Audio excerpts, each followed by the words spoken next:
All right, welcome back to the podcast. I'm Mark. And I'm Jenny. Mark, I've been thinking about something that just keeps getting bigger in the tech world. GPUs. Yes. Oh man, you've hit on one of my favorite topics.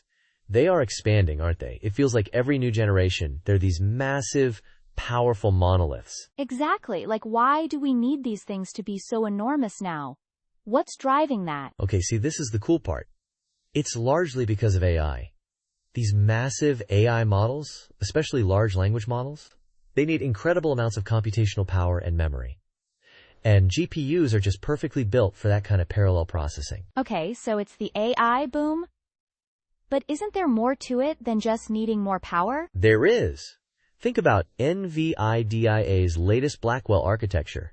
They've put in 5th generation tensor cores and 4th generation RT cores. 5. Okay, tensor cores are for AI, right? And RT cores for ray tracing? So they're improving the specialized parts of the GPU? Precisely. Those advancements mean these GPUs are getting way better at specific tasks, not just raw power. The tensor cores are pushing the boundaries of what's possible with AI acceleration. How do you see that impacting things beyond just, say, training a chatbot, like in industries? Oh man, it's everywhere. Think about scientific simulations, drug discovery, analyzing massive climate datasets. These fields rely on that kind of computational grunt. And the RT cores aren't just for making video games look pretty, although they do that well. It's also for things like architectural visualization or simulating complex physics. Rendering 5. That makes sense. So it's specialized power and times more of it. Exactly. And it's not just about the processing cores, we're talking about memory too. The demands of these AI models mean they need access to enormous amounts of data very quickly. I saw something about the RTX PRO series having up to 96 gigabytes of GDDR7 memory 5. That's huge. What does having that much VRAM do for these AI tasks? It's enormous for large language models. Think of it like this. The bigger the model, the more parameters it has. And those parameters need to be stored and accessed constantly. More VRAM means you can fit bigger models or process larger datasets directly on the GPU without having to constantly swap data in and out. So it's not just storage, it's about having the necessary workspace for these giant AI brains? Exactly. And the GDDR7 memory itself is faster, doubling the bandwidth compared to previous generations. It's like having a bigger desk and a faster way to move papers around on that desk. Okay, that makes a lot of sense. But how do they even make a chip that big? Isn't there a limit? That's where things get really interesting. They are pushing the limits of traditional manufacturing, but they're also getting clever with design. Have you heard of chiplet architecture? I've heard the term, but I'm not entirely sure what it means in this context. So basically what's happening is, instead of making one single monolithic chip, they're designing the GPU as 2 or more smaller chips, or chiplets, and connecting them with an incredibly fast interconnect. 3-4. Okay, wait, let me get this straight. They're essentially building a larger GPU by putting together smaller ones? Yes. In the GB200, NVL72, and NVL36, they're using a dual die design. 4. This has a few advantages. 1. It allows them to scale beyond the size limit of the silicon wafer they're printing on, which is called the reticle limit. 3-4. Ah, okay. So they can't just keep making one single massive square of silicon? Pretty much. There's a physical limit based on the manufacturing equipment. But chiplets also help with manufacturing yield. Think about it. If you're trying to make one giant chip, and one tiny part has a defect, the whole chip is ruined. Right. But with chiplets? If one chiplet has a defect, maybe you only lose that one piece, and you can still use the others. It potentially makes the manufacturing process more efficient for these massive processors. That's fascinating. So it's a way to get bigger without facing as many manufacturing roadblocks. Exactly.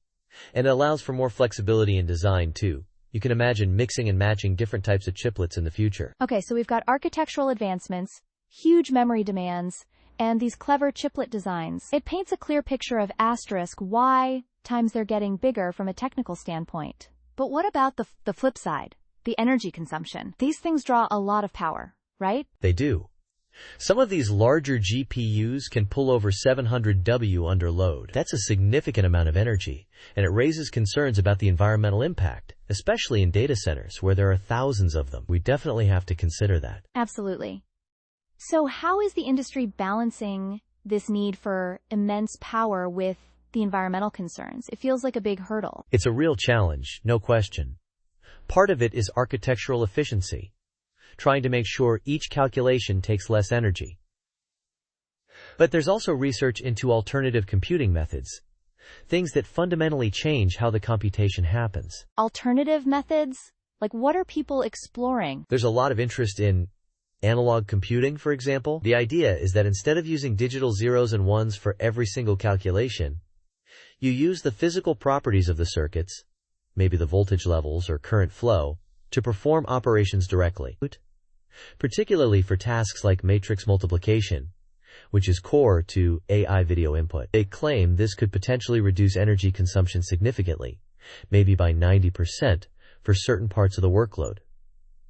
Wow, 90%. That would make a real difference for the environmental footprint. So, could we eventually see a future with GPUs that are a mix of digital and analog components? It's definitely a potential future trend people are working on. Video input, combining the best of both worlds. You use digital, where you need precision, and analog, where you can gain major energy efficiency. It could lead to some real performance and efficiency gains down the line. That's exciting to think about. It seems like the future of GPUs isn't just about making them bigger, but also smarter and more efficient in different ways. Precisely.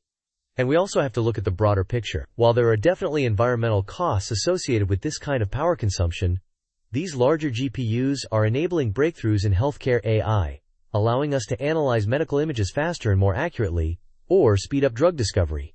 3. They're crucial for climate modeling, giving us better predictions about weather patterns and climate change. 4. They're tools for progress, but we have to be mindful of the resources they consume. So it truly is this balancing act. The advancement is important for society, but the resource impact is something we can't ignore. Exactly.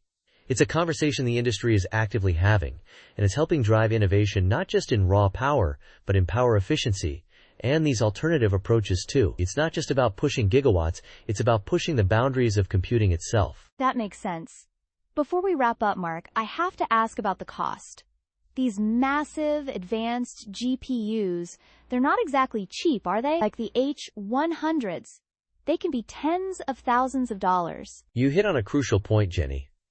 The economic accessibility is a significant issue. Industry. When you're talking about high-end enterprise GPUs like the H100, yes, they can run upwards of $30,000 each. This creates a major barrier for smaller organizations, academic researchers, or even developing nations that might benefit from implementing advanced AI. Right, so while the technology is enabling breakthroughs globally, the ability to access and leverage it is concentrated in certain hands. Precisely. And that concentration is further amplified by NVIDIA's dominant position in the AI accelerator market, around 95% as of 2023 industry. This raises concerns about potential monopolies and whether the pace of innovation could be even faster or more diverse with more competition and accessible options. That's a really important angle we didn't touch on earlier. It's not just a technical challenge, but an economic and structural one for the industry. Completely.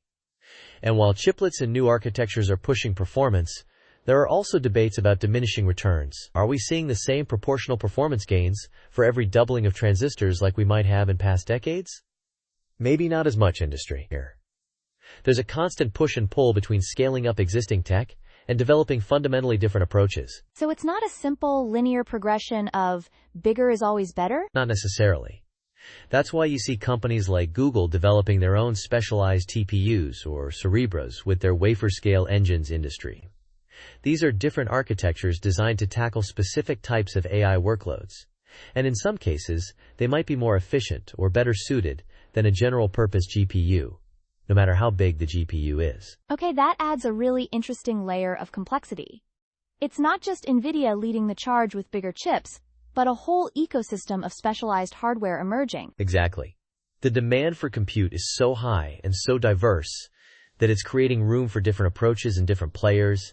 It's really shaking up the industry. Looking ahead, Mark, Beyond these massive chiplet designs and potential analog hybrids, what do you think is the next time's big exploration? Will they continue trying to make single chips even bigger? I think we'll see both. Chiplet architecture will likely become even more refined and common, allowing for larger and more powerful configurations. 4. But there's also research into things like wafer-scale integration, where you essentially turn an entire silicon wafer into one giant processor. Note, this isn't directly sourced, but aligns with future tech, maybe phrased as explorations into. That would be immense. An entire wafer? That's a single chip the size of a dinner plate. Pretty much. It's complex and has its own manufacturing hurdles, but the theoretical compute density is wild. But also, these hybrid digital analog designs we talked about, those could fundamentally change the performance per watt metric, potentially making future systems far more energy efficient. Video input. So it's not just about brute force size, but also fundamentally rethinking how we compute and how we manufacture. Yes, the demand for compute, particularly for AI, is only growing. And GPUs are just at the forefront of meeting that demand right now. The need for larger, more powerful, and also more efficient GPUs is going to continue driving innovation for years to come. It's a fascinating space to watch. It's a complex picture, but just really interesting to break down. It's clear these aren't just bigger versions of the graphics cards we used for gaming. They're the engines of future technological progress across so many fields. Couldn't agree more, Jenny. They're enabling things that felt like science fiction just a few years ago. It's pretty wild. Well, that was a deep dive into why our GPUs are bulking up and what the implications are. Thanks for explaining all of that so clearly, Mark. My pleasure. Always happy to talk about fascinating tech. And thank you all for listening. We'll catch you next time.